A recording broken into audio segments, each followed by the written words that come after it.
Bonsoir mesdames et messieurs, vous êtes sur FM Télévision dans le cadre de cette édition d'information.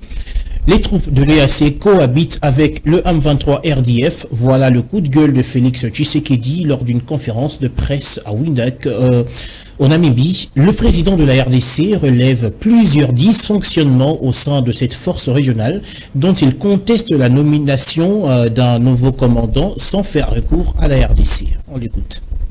Le rôle de qui était assigné à cette force régionale et qui n'est pas du tout rempli.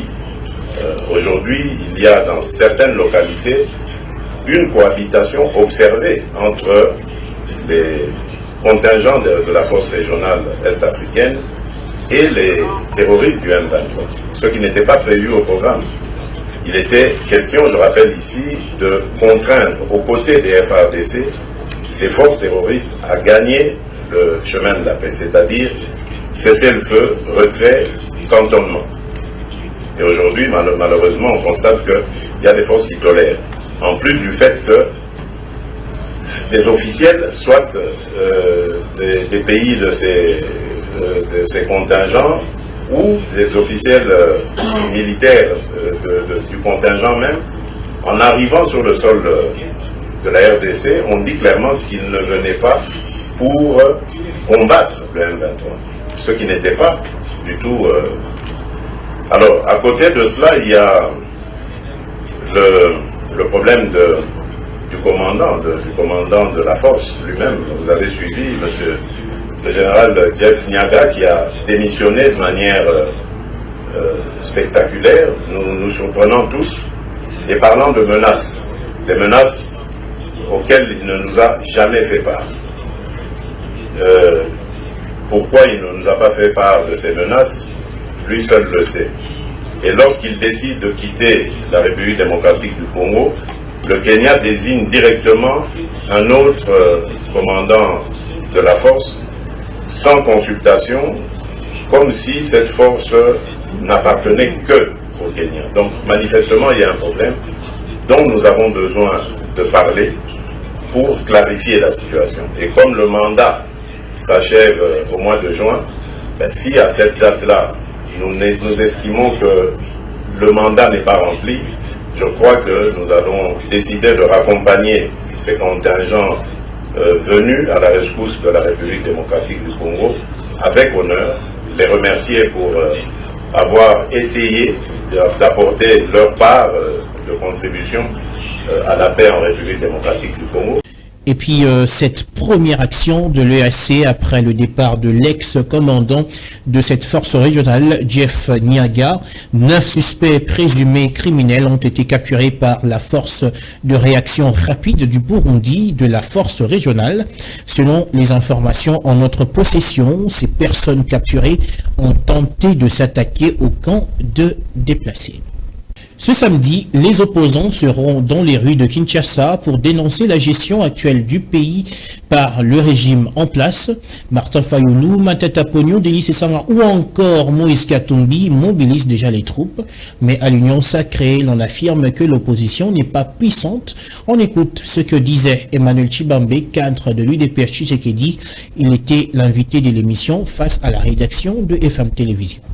Je vous prends, vous avez une frange.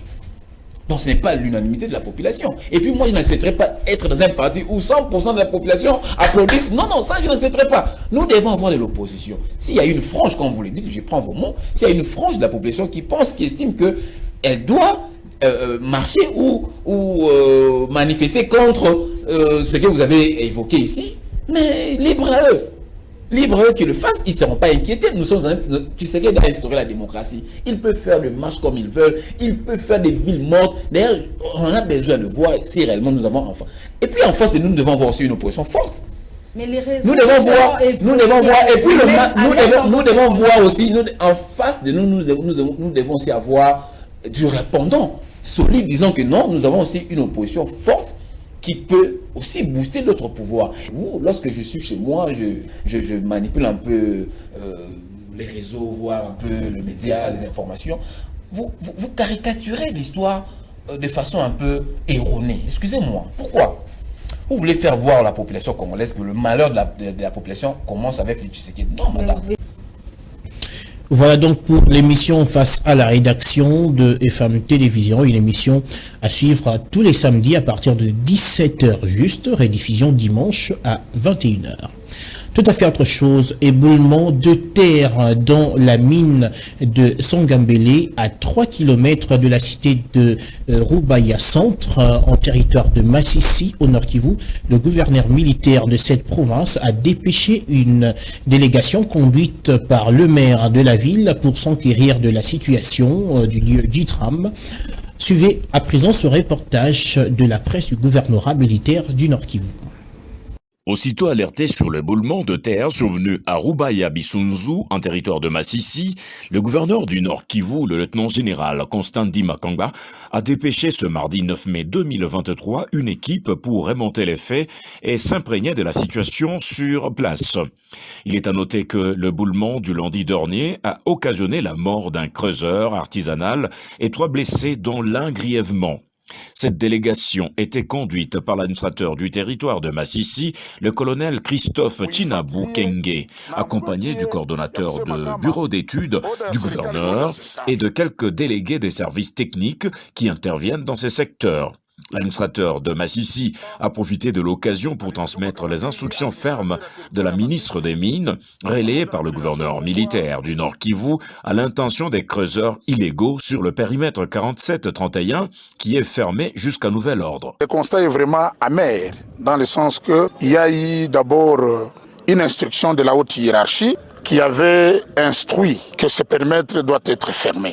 Et cette instruction a été diffusée aussi par son Excellence Monsieur le Gouverneur. Nous venons de constater ici qu'il y a des gens qui se sont permis d'y accéder. Ils sont en train d'exploiter dans ces périmètres. Alors il y a eu un incident malheureux. Il y a eu un mort et des blessés. Signalons que le gouverneur du Nord Kivu a rendu le moyen disponible pour l'enterrement du creuseur et la prise en charge des blessés qui sont hors de danger. L'un d'eux est interné au dispensaire maternité Munguni Djibou 2 à Kalambairo. Le drame, on en parle aussi dans une autre province, dans la ville de Chikapa, au Kasaï précisément, où un accident de la circulation a fait mort d'homme le mardi 9 mai sous une émotion totale des témoins oculaires de cet événement. Le drame s'est déroulé autour de 11h30 heure locale. On en parle avec Alexandre Polinka-Mania et Chris Mukuna.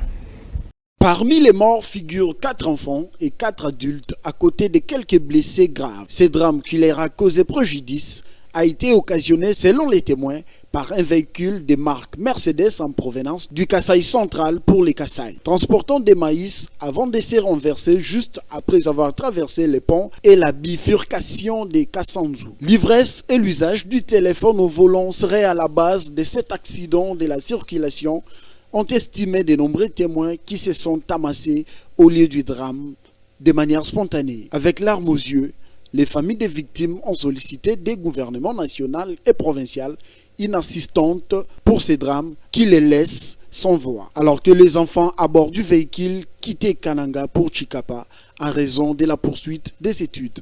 Ce genre de drame, on les rappelle, n'est pas une première dans cette région de la République démocratique du Congo. Dans la majorité de fois, les accidents de route sont souvent causés par l'ivresse ou l'excès de vitesse. Voilà que l'utilisation du téléphone au volant vient allonger la liste de causes d'accidents. Transformer le Congo en un espace où le manger devient un véritable plaisir partagé, c'est l'un des défis du nouveau ministre de la Recherche scientifique et innovation technologique. Le Dr Gilbert Kabanda a fait cette annonce lundi 8 mai lors d'une conférence sur la transformation des produits alimentaires en RDC, état actuel, défis et perspectives d'avenir dans l'amphithéâtre de l'INRB. Le point, c'est avec Annie Akole. Du haut de la tribune de cette conférence scientifique, le patron de la recherche scientifique a estimé qu'avec l'agro-industrialisation alimentaire, la RDC fera face à la disette des situations comme la pénurie des maïs de semoule au Katanga. Dans le même temps, le docteur Gilbert Kabanda a tiré la sonnette d'alarme concernant l'urgence, d'après lui, pour la RDC de disposer des bonnes réserves de produits alimentaires manufacturés. Ces provisions alimentaires résultent de manque manque des provisions auxquelles le pays est confronté. À travers les résolutions et recommandations de ces travaux auxquels le ministre a lui-même promis de s'investir pour faire parvenir au chef de l'État ainsi qu'au Premier ministre des actions, des réalisations et des concrétisations seront enclenchées afin de faire la RDC un pays qui inonde le marché africain de ses divers produits d'exportation. Au travers de mon ministère, parviendront au chef de l'État, au chef du gouvernement, pour des actions de réalisation, de concrétisation des recommandations que vous formulerez à l'endroit du gouvernement. À cause de l'agression armée de la guerre et la guerre qui en résulte et que nous impose le Rwanda, à cause du cycle perturbé des saisons culturelles, à cause de calamités naturelles comme celle que nous venons de connaître à Calais, mais aussi à cause de l'absence d'une industrie agroalimentaire à la hauteur des défis internes et externes auxquels nous devons faire face. Le docteur Gilbert Kabanda a invité les participants à ces assises à perpétuer les acquis scientifiques et technologiques au profit des nombreuses générations à venir. Vous, les chercheurs, et surtout vous, les innovateurs congolais, transformez notre pays en espace où le manger devienne un vrai plaisir partagé et où aucun fils et aucune fille de notre patrie ne souffre plus de faim et ne manque pas d'eau fraîche potable à boire. La RDC ne manque de rien pour devenir un Eldorado. En un point douté, la RDC est véritablement un scandale géologique et agricole. Voilà pourquoi le chercheur Gilbert Kabanda Kourenga affiche très clairement son optimisme sur l'avenir du Congo-Kinshasa dans tous les secteurs de la vie pour que tous les cerveaux de ces pays mettent en commun la recherche scientifique en avant et en valeur à travers leur matière grise. Les chercheurs congolais sont assis sur une mine d'or, mais la plupart n'ont pas cette conscience-là. C'est avec ces mots que s'est déroulé l'échange qu'a eu le docteur Jean-Jacques Mouyembe, patron de l'INRB, avec le docteur Gilbert Kabanda, ministre de la Recherche scientifique et innovation technologique, le lundi dernier. Annie Akole nous en parle. Le responsable et le numéro 1 de l'Institut national des recherches biomédicales a fait les plaidoyers auprès du docteur Gilbert Kabanda pour solliciter de la part du gouvernement un accompagnement afin de booster la recherche scientifique en RDC. Vraiment, je vous confirme que les chercheurs congolais sont assis sur une mine d'or. Mais malheureusement, la plupart d'entre nous n'ont pas cette conscience-là. Et il n'y a pas un accompagnement politique spécifique pour relancer la recherche dans notre pays. On se souvient bien ce que les Belges avaient fait à Yangambi et qui a rendu riche les pays asiatiques avec l'huile de palme. En réponse, le ministre de la Recherche scientifique et innovation technologique a sollicité les concours du virologue congolais pour donner un autre avenir à ces secteurs capitaux et pour le développement du pays. Aussi, le docteur Gilbert Kabanda a réitéré sa volonté de faire de la recherche scientifique une préoccupation pour le gouvernement de la République. Il n'y a pas une prise en main de l'État de cette capacité l'unique d'ailleurs de notre pays de s'affirmer comme une vraie nation riche, parce que notre richesse n'est que potentielle. Et donc d'ici un mois, je vous ferai signe et nous allons essayer d'aller ensemble pour donner un coup notre aspect de cette recherche et innovation. Pour tout dire, il s'agissait donc d'une visite que les coordonnateurs du secrétariat technique des ripostes contre la COVID-19 a reçu du nouveau patron de la recherche scientifique, le docteur Gilbert Kabanda. À l'instar du ministère de la Défense nationale et ancien combattant dont il était aux commandes, le ministre Kabanda s'est engagé de mettre en place une politique nationale de la recherche scientifique inexistante en vue de favoriser l'épanouissement de ces secteurs. On parle d'éducation à présent. L'école primaire et secondaire Léopard, qui présentait un visage triste, va bientôt sourire. Cet établissement situé au camp Lucas, qui a longtemps sombré dans le délabrement, a bénéficié ce mercredi 10 mai d'un don d'école et plusieurs matériels en vue de sa réhabilitation et de la construction de nouveaux bâtiments. Elvis Meti et Enoch Mafuka y étaient pour le compte de FM Télévision. Ces dons est signé Trésor Kapendetia Bangani, fatigué de voir cette école plongée dans le désespoir. Le président de la Fondation Sainte-Marie s'estime plutôt heureux de rendre heureux tout ce qui dépend de cette école. L'acte posé, ce n'est pas par rapport aux élections, c'est un acte d'amour, c'est un acte social. Nous avions demandé à la population de soutenir la Fondation Sainte-Marie, qui est en train d'œuvrer dans les domaines de l'éducation. C'est ça mon souhait. Oui, je vais revenir. Je les ai promis que je vais achever tous les bureaux parce qu'ils ont un problème de bureaux. Autorités de l'école, représentants du comité des parents, pasteurs de la paroisse ainsi que quelques membres de sa fondation ont tellement été marqués par ces gestes qui se sont décidés de réserver un accueil chaleureux à ces promoteurs qui a volé le secours de cet établissement qui n'a subi aucune rénovation depuis sa création en 1968. Une joie tellement grande que les directeurs de cet établissement n'arrivent pas à exprimer.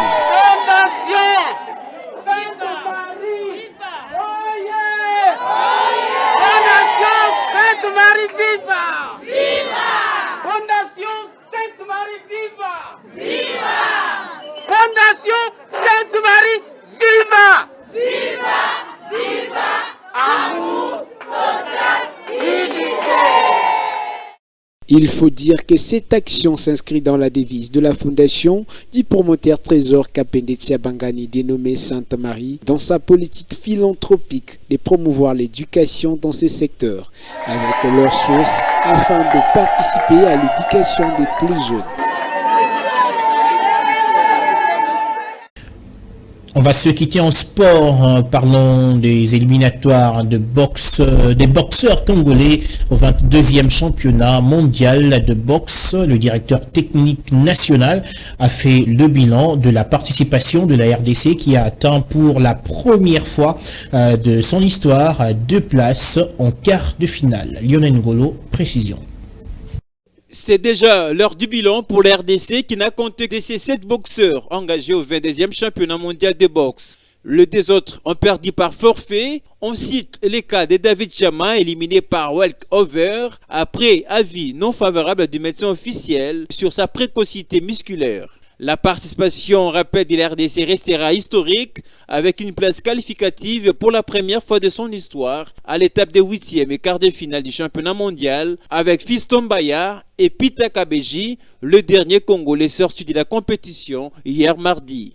Après cette élimination, le directeur technique national a fait le bilan de boxeurs congolais après leur participation au championnat mondial. alobaki na niveau de la chaîne que objectif na biso elaki médaille na objectif elaki médaille compétition au niveau pour la première fois que 100 quelques pays du monde baya compétition marque oyo à partir wana appréciation ba boxer ba apprécier malamu. Attendu en juin prochain pour les championnats africains de boxe, cette 22e édition du championnat mondial peut servir de l'expérience aux boxeurs congolais. C'est la fin de cette édition d'information. Madame, Messieurs, merci à tous de nous avoir suivis. D'ici là, portez-vous bien.